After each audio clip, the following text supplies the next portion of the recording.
Olarinde. At least 50 soldiers have been killed in Burkina Faso following a deadly assault on a military base in Dargo in the northern region of the country. 50 soldiers are dead, a military base reduced to ash. And in the shadows, whispers of something far bigger. The Dargo attack jolted Burkina Faso overnight, but was it just an act of terror? Or the opening move in a deeper game? Why now? And who truly gains from this chaos? Let's find out! At dawn, Dargo was silent, a hollow, heavy silence. Only the crackle of charred timber and the faint murmur of shocked residents broke the stillness. Hours earlier, this had been a fortified military base, a checkpoint symbolizing state control in a region stalked by militants. Now it was rubble. Local leaders say roughly 100 heavily armed men stormed in before sunrise, slicing through defenses in minutes. Witnesses recall the opening burst of gunfire, the rush of fighters breaching the compound, some hurling firebombs, others ripping through vehicles and communications gear. By the time the shooting stopped, the base was gutted, looted stores, smoldering trucks, and 50 Burkina Faso soldiers lying dead. One of the bloodiest attacks in recent history, but this wasn't just carnage, it was a message. Dargo sits in a corridor of critical importance, a northern artery linking Burkina Faso to cross-border routes long exploited by armed groups to ferry weapons, goods, and fighters. Striking here is symbolic, it's a blunt challenge to the government's tightening grip on territory and its crackdown on the shadow economies that bankroll insurgents. And the timing, hardly coincidence, only months ago, President Ibrahim Traoré's administration rolled out sweeping security upgrades, fortifying remote bases, arming and integrating civilian volunteers, and choking off illicit gold exports that fed militant coffers. Dargo was a keystone in that plan, a hub meant not only to intercept armed movements, but to disrupt their supply chains. Security experts are convinced this was no random raid. The attackers knew exactly when to hit, exactly what to destroy. That points to insider knowledge or outside help. And it raises an unsettling question: who, in the shadows, stands to gain from tearing down Burkina Faso's defenses? In Dargo, grief is deep, but defiance runs deeper. Instead of scattering in fear, the usual response after such attacks. Many residents stayed. They carried the wounded, guarded what was left of the base, and helped recover the fallen. Local leaders wasted no time calling for unity, warning people not to let fear undo the progress towards self-reliance and stability. Online, tributes poured in for the soldiers, not as victims, but as heroes who stood firm to protect their nation's sovereignty. Meanwhile, international headlines spun a familiar story, another sign of growing instability and Burkina Faso's inability to govern without foreign help. But on the ground, people saw something else entirely. They viewed the attack not as proof of weakness, but as the desperate move of forces losing influence as the government tightens its grip on territory and resources. The bigger question is why this pattern repeats. Bold moves toward independence, followed by violent pushback. Who's behind these attacks? Are they purely militant operations, or are deeper forces at work? Economic, political, and even foreign. To understand, we need to look past the smoking ruins in Dargo to ask why assaults like this spike exactly when Burkina Faso takes steps to claim its own future. This wasn't chaos for chaos's sake. It was payback when the rules change. Those who thrived under the old order don't simply fade away. They fight to preserve it.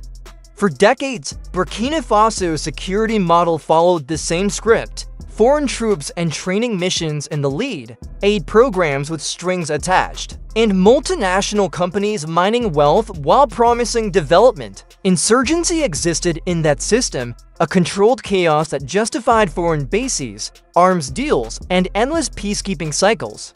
But it also kept the country dependent and exposed. Now, President Ibrahim Traoré is rewriting the script. He's ended opaque foreign military deals, armed and trained local defense forces, and passed laws to keep and process the nation's resources at home. Bold moves and, in some eyes, dangerous ones. Because here's the truth few admit, violence almost always rises when a country tries to stand on its own. History has a way of repeating itself. When Ghana under Nkrumah pushed for full economic independence in the 1960s, political sabotage and unrest followed. When Burkina Faso's own Thomas Sankara drove for food self-sufficiency and nationalized resources, he faced fierce resistance from within and beyond the country and ultimately paid with his life. The same playbook is being run now. By cutting off illicit finance through unregulated gold exports and locking down key border points like Dargo, Burkina Faso is starving the lifelines of armed groups and the shadowy figures profiting from them. Dargo wasn't just a military base, it was a choke point for the movement of weapons, cash, and fighters. That's why it was hit, and while militants carry out the raids, they rarely act alone. Leaked intel, money pipelines, and precise planning hint at much bigger forces in the background. Insurgents tied to cross-border smuggling have long been suspected of having backers with deep operational knowledge and the resources to stage coordinated strikes. In short, someone benefits from making sure Burkina Faso never fully controls its own land. What's different this time is how the Burkina are reacting. Instead of calling for foreign troops to step back in, public support for Traoré's independent course is growing. People see the link between sovereignty and the surge in violence, and they understand the attacks are backlash from those losing power. This creates a paradox. The more the country pushes for independence, the harsher the pushback. But instead of breaking momentum, the violence is exposing just how deeply foreign influence and criminal networks have been embedded. Dargo wasn't the sign of a state falling apart, it was proof of a transformation under fire. Which leads to the question, why is President Traoré willing to absorb such heavy blows? Why endure this scale of resistance? The answer lies in his vision, a vision that goes far beyond defeating insurgents. It's about breaking free permanently from the systems built to keep Burkina Faso dependent and weak. It's unapologetically disruptive, and it's not just a strategy for survival, it's a blueprint for liberation. Traoré's fight is not just about defeating insurgents, it's about dismantling the economic and political machinery that left Burkina Faso exposed in the first place. For decades, the country's wealth, especially its gold, has poured out with almost nothing coming back to its people. Foreign corporations mined it, shipped it abroad unprocessed, and banked the profits elsewhere. This didn't just drain the economy, it bred corruption, deepened inequality, and fueled instability. Now, Traoré's government is flipping the script, building local refining plants, banning the export of raw gold, and keeping more of the nation's wealth inside its borders for the first time in modern history. That shift alone shakes powerful interests at home and abroad. For years, the shadow economy around gold, untaxed, unregulated, has been a lifeline for armed groups. By locking down border points like Dargo, the state is cutting those veins. And those who thrived on that flow are watching their grip slip. But the reforms don't stop at economics. Traoré's security doctrine rejects dependency on foreign troops in favor of homegrown defense. Instead of waiting for international missions to patrol their land, Burkina Faso is arming and training its own citizens through the Volunteers for the Defense of the Homeland (VDP). These civilian fighters, working shoulder to shoulder with the army, are reclaiming rural zones long surrendered to militants. The strategy undercuts the old narrative that only foreign powers can save the Sahel. On the diplomatic front, Traoré is redrawing the map, looking to regional partners who share his sovereignty-first vision and who won't demand political strings in exchange for cooperation. This pivot is unsettling for those accustomed to shaping Burkina Faso's choices from afar. It threatens an entire architecture of control built on dependency. For years, Burkina Faso's instability was managed, never solved, in a way that kept outside actors indispensable and well-paid while the country remained fractured. Traoré is intent on ending that cycle, forging a nation that owns its land, its resources, and its destiny. That's why attacks like Dargo happen now, and why they are so ferocious.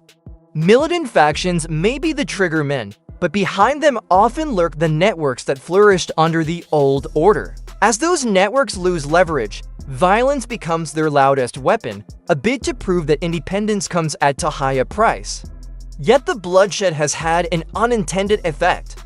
Far from breaking public will, the tragedy in Dargo has hardened it. Across Burkina Faso, more citizens now see these attacks for what they are: retaliation against a nation finally taking back control. And instead of retreating, they're rallying behind the vision. People are beginning to see these sacrifices not as random losses, but as part of a bigger fight to break free from decades of outside control. This shift in public thinking is a turning point.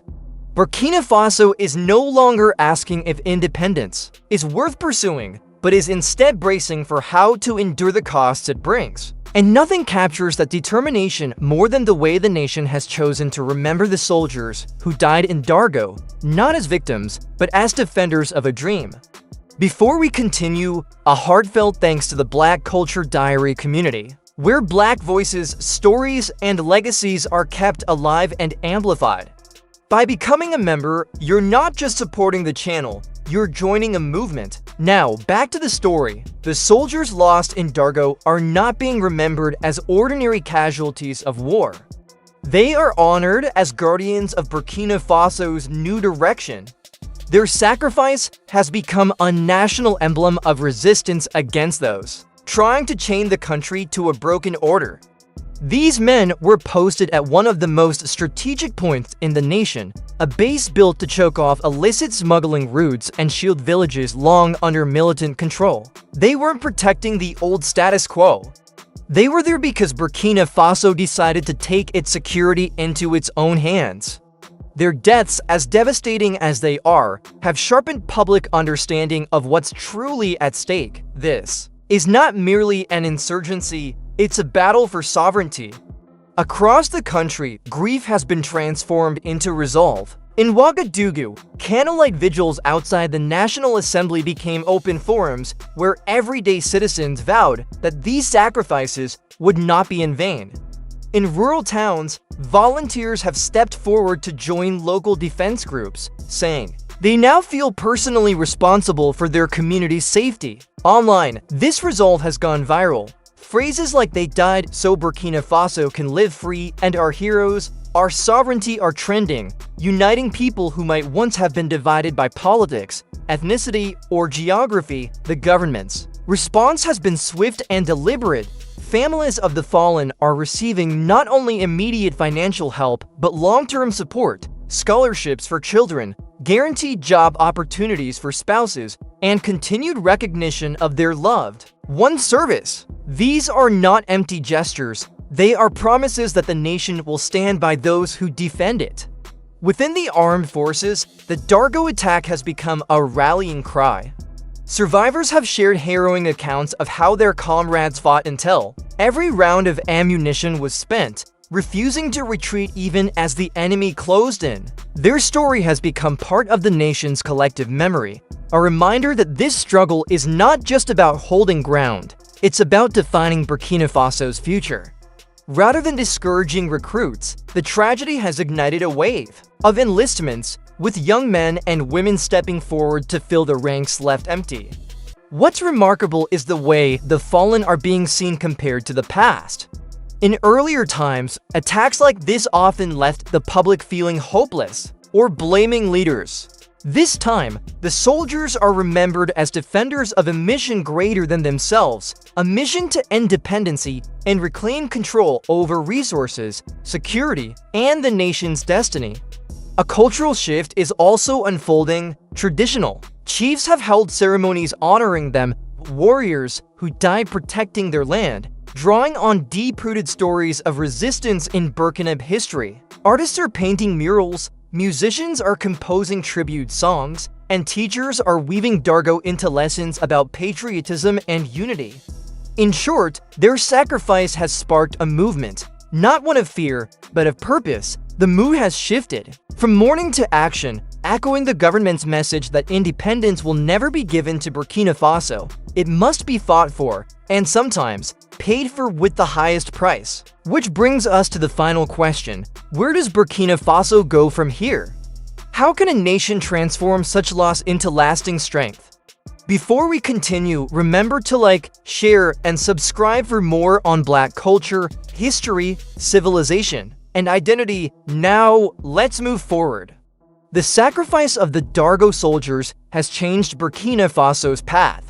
What could have been another chapter in a long list of tragedies has instead become the fuel for turning pain into progress. The debate is no longer about whether Burkina Faso will continue toward independence, but how far it will go and what that will mean for the entire Sahel. In the short term, the government is fast-tracking plans to reinforce rural security, expanding surveillance systems, deploying rapid response teams to high-risk zones, and building community intelligence networks to stop attacks before they happen. These measures aim not just to protect villages, but to give people confidence that Dargo will never be repeated. Yet, the transformation isn't only military. Economic and social reforms are accelerating, with renewed focus on refining gold, domestically controlling exports, and building food self-reliance. The lesson from Dargo is clear: true security is impossible without economic independence. Without control of resources and livelihoods, foreign interference and insurgent funding thrive. By reclaiming both, Burkina Faso is dismantling the very conditions that make such attacks possible. The Sahel is watching.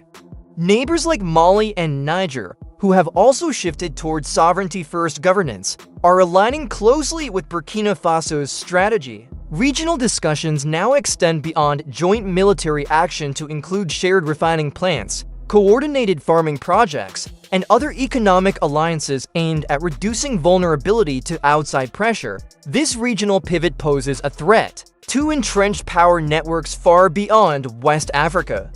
For decades, instability in the Sahel has been used to justify the presence of foreign troops, aid with political strings, and resource contracts tilted toward outsiders. That model is now under challenge, and the changes starting in Burkina Faso could ripple far wider than its borders. If Burkina Faso manages to build a truly self-reliant state despite attacks like Dargo, it could spark a wave of similar movements across Africa. That is precisely why those who profit from the old system, insurgent groups and their hidden backers, are working so hard to sow fear and doubt. Yet, public sentiment is emerging as the decisive factor instead of splintering. Under pressure, the people of Burkina Faso are rallying behind the belief that sovereignty is worth the fight. This unity gives the government the leverage to push reforms and negotiate global partnerships from a position of strength, not dependence. It also acts as a deterrent. The more population embraces its independence, the harder it becomes for outside forces to manipulate it. The path ahead will not be smooth. More attacks will come, more attempts will be made to derail progress, and more campaigns will aim to discredit Burkina Faso's leadership. But there is also a growing sense that a line has been crossed. The nation is no longer seeking a